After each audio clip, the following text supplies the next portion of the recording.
দিনটা ছিল 2025 সালের 1 জানুয়ারি বা প্রথম দিন। আর এই দিন সবারই একটু ইচ্ছে করে যে একটু বাইরে ঘুরতে যাই, তাহলে বেশ মজা লাগবে। না ঘরে থাকলে মজা না সেরকম কোনো ব্যাপার নাই, কিন্তু আমার খুব ভালো লাগে ঘুরতে। হ্যাঁ, এমন না যে প্রত্যেক বছর এই দিন আমি বেরোতে পেরেছি। বিয়ের পর অনেকগুলো বছর এই দিন আমি ঘরে বসেই কাটিয়েছি, যেটা আমার একদমই ভালো লাগেনি। যাই হোক, সে কথা থাক। আজকে যখন সুযোগ হয়েছে, এখন আমার ছেলে আর আমি বেরিয়ে পড়েছি। আরও একজন আসবে আমার সঙ্গে, সে হলো আমার বান্ধবী। আর বান্ধবীরা এসে গেছে, ওদের জন্য অনেকক্ষণ ওয়েট করেছিলাম, অনেকক্ষণ। একবার ফোন করছি, ফোন ধরছে, ফোন করছি, কাটছে, এই করে যাই হোক অবশেষে আমাদের দেখা হলো এবং আমরা মেট্রো স্টেশনে নেমে পড়লাম বা ঢুকে পড়লাম। তারপর মেট্রোর লম্বা লাইন, সেই লম্বা লাইন দিয়ে টিকিট আমরা কাটলাম।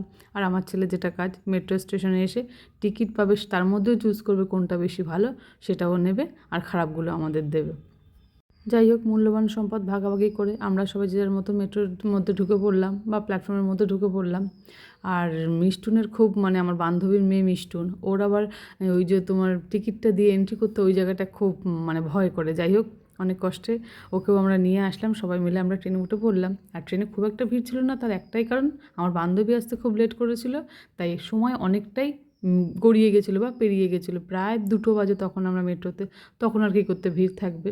যাই হোক, মেট্রোতে চড়ে আমরা নেমে পড়লাম আমাদের ডেস্টিনেশন। আমরা আজকে যাচ্ছি জাদুঘর বা ইন্ডিয়ান মিউজিয়াম। তাই পার্ক স্ট্রিট মেট্রোতে আমরা নামলাম, মেট্রো স্টেশনে নামলাম। সেখান থেকে 1 নম্বর গেট ধরে গেলেই একদম 1 নম্বর গেট থেকে বেরিয়েই 2 পা হাঁটলেই একদম মিউজিয়াম। যাই হোক, আমার ছেলে ইউটিউবে ভালো করে দেখে নিয়েছিল, তবুও আমরা হেঁটে যাচ্ছি, কিন্তু পেটে প্রচণ্ড খিদে, ভীষণ খিদে পেয়েছিল। খাবারের দোকান খুঁজছে, কিন্তু সেই রকম মনের মতন খাবার পাচ্ছি না, খালি মোমো ছোমো রয়েছে। ওই যে দেখতে পেলাম আমরা মিউজিয়ামের বিল্ডিং, কিন্তু কিছু খেয়ে তবে ঢুকবো সেটাই আগে ঠিক করেছিলাম। কিন্তু এখানে কতগুলি গন্ধরাজ মোমো আর সাদা মোমো ছিল, ভাল লাগছিল না ওই অবস্থায় মোমো খেতে। যাই হোক, সবাই একটা করে লস্যি নিলাম, জমিয়ে মিষ্টি লস্যি, এর মধ্যে দই তো ছিলই না। যাই হোক, মিষ্টি গোলা জলের মতো লস্যি যা পেয়েছি তাই আর কি খেলাম। পেটটা খুব ঠান্ডা হলো সবাই মিলে খেলে। তারপরে যেহেতু এত লেট করেছি, প্রচুর টিকিটের লাইন ছিল, টিকিট কেটে অবশেষে আমরা ঢুকলাম আমাদের জাদুঘরে, যেখানে আমার যাওয়ার প্রচুর ইচ্ছে ছিল। এবং কিছু জায়গায় ক্যামেরা অ্যালাউ ছিল, কিছু জায়গায় ক্যামেরা অ্যালাউ ছিল না। যাই হোক, কোনো ব্যাপার না।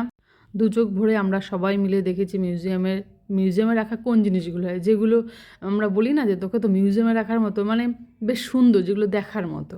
যাই হোক, কিছু জিনিস দেখলাম যেগুলো ক্যামেরাবন্দি করতে পেরেছি, সবগুলো করিনি, কারণ কি চোখে দেখার যেই শান্তি, সেগুলো কিন্তু মোবাইল দেখে সেই শান্তি পাওয়া যায় না। তবুও কিছুটা ভিডিও করলাম যেখানে ক্যামেরা অ্যালাউ ছিল। এগুলো দেখতে খুবই ভালো লাগছিলো। আর ওভারঅল বিল্ডিংটা যে এত সুন্দর, এত সুন্দর, কি বলবো, আমি তো দেখে পুরো অবাক। বিশাল বড় বিল্ডিং, বিশাল। আমার অনেক দিন ধরে ইচ্ছে ছিল যাওয়ার। এই যে ওপরের থেকে আমি ভিডিওটা করেছি, যে এই ওপরতলায় রয়েছে, ওপরতলা মানে কি 3-4 তলা জুড়ে একটা ওপরতলা, মানে সত্যি বলছি, আমি দেখে প্রচণ্ড অবাক হয়ে গেছি। এত সুন্দর, এত ভালো লেগেছে, এত ভালো লেগেছে। হ্যাঁ, ভেতরের জিনিসগুলো তো অবশ্যই সুন্দর, সবগুলোই দেখেছি, খুব খুব এনজয় করেছি। যাই হোক, তোমরা যারা যাওনি, আমি বলবো অবশ্যই তারা একটু ঘুরে এসো। আর আমার ভিডিওটা কেমন লাগলো একটু জানিও। আর এরপরে খাওয়ার একটা ভিডিও আছে, সেটা কিন্তু অবশ্যই তোমরা দেখতে ভুলো না। টাটা।